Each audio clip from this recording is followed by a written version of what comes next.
अस्सलाम वालेकुम जी। तो कैसे सब, होपफुली सब ठीक ठाक होंगे, खैर व आफियत से होंगे, अपने घरों में सेव होंगे। हम भी अल्हम्दुलिल्लाह ठीक ठाक जी। तो मैं आज लेके आई हूँ आपके लिए बहुत ही डिफरेंट स्टाइल में चना दाल विद करेले रेसिपी, और ये बहुत ही ज़बरदस्त बनती है और बहुत ही यमी टेस्टी वाला। इसमें खट्टापन और मीठापन कुछ आता है और इसको बनाने में और खाने में दोनों में बहुत मज़ा आता है। तो मेरे साथ रहेगा, फुल टिप और ट्रिक्स के आपके साथ शेयर करूँगी। इस रेसिपी में मेन बात ये है कि इसकी लुक ऐसी होती है कि जैसे आप देखो तो आपको खाने का खुद ब खुद दिल करता है। चलें स्टार्ट करते हैं। बिस्मिल्लाहिर्रहमानिर्रहीम। जो भी चैनल पे न्यू आए हैं, चैनल को लाइक शेयर और सब्सक्राइब कर दें और बेल की नोटिफिकेशन को प्रेस कर दें। बहुत शुक्रिया।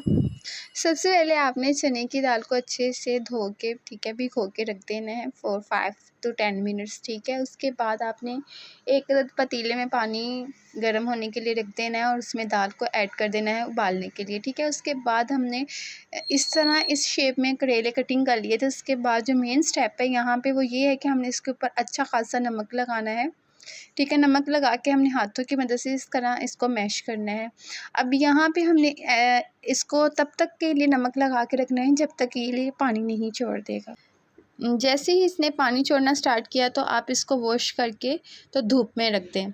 हमने इनको धूप में रखना है। धूप में रखने से इनमें जो एक जो इसकी नमी है वो चली जाती है। ठीक है, और जो हम बाद में इसको हमने फ्राई करना होता है, फ्राई करने में बहुत ही ईजी रहते हैं। ठीक है, हमने धूप में रख दिया। उसके बाद ये जो हमारा नेक्स्ट स्टेप है वो ये है कि हमने एक कढ़ाई ले लेनी है। ठीक है, आप पतीली कुछ भी ले सकते हैं।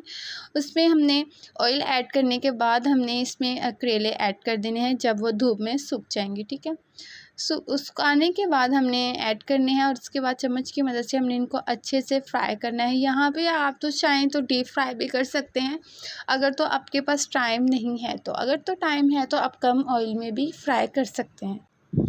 मैंने इनको कम ऑयल में फ्राई किया है। ठीक है, उसके बाद तकरीबन इनकी लुक चेंज होना स्टार्ट हो गई थी। अब यहाँ पे मैं आपको वो लुक दिखाऊंगी जो हमें फ़ाइनल मतलब इसकी चाहिए। ठीक है, तकरीबन ये इसकी फ़ाइनल लुक है। ठीक है, और ये देखें जी कितना ज़बरदस्त का कलर आ रहा है। कुछ ज़्यादा डार्क ब्राउन हो गए हैं और कुछ थोड़े लाइट हैं।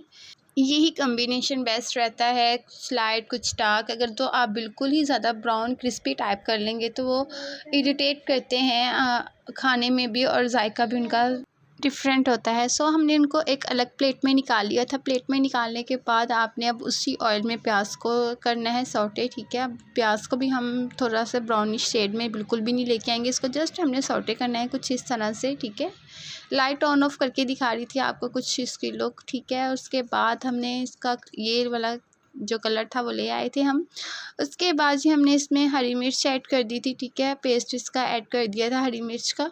उसके बाद हमने फिर से इसको मिक्सअप किया है। मिक्सअप करने के बाद जो हमारा नेक्स्ट स्टेप है वो ये है कि हमने इसमें स्पाइसेस ऐड करना स्टार्ट कर दिए थे। ये मैंने अदरक का पेस्ट ऐड किया है। ठीक है, आप यहाँ पे चाहें तो लहसुन का पेस्ट भी ऐड कर सकते हैं, बट मैंने जस्ट अदरक का पेस्ट ऐड किया था। अदरक का जायका इसमें बहुत ज़बरदस्त आता है, ट्राई ज़रूर करिएगा।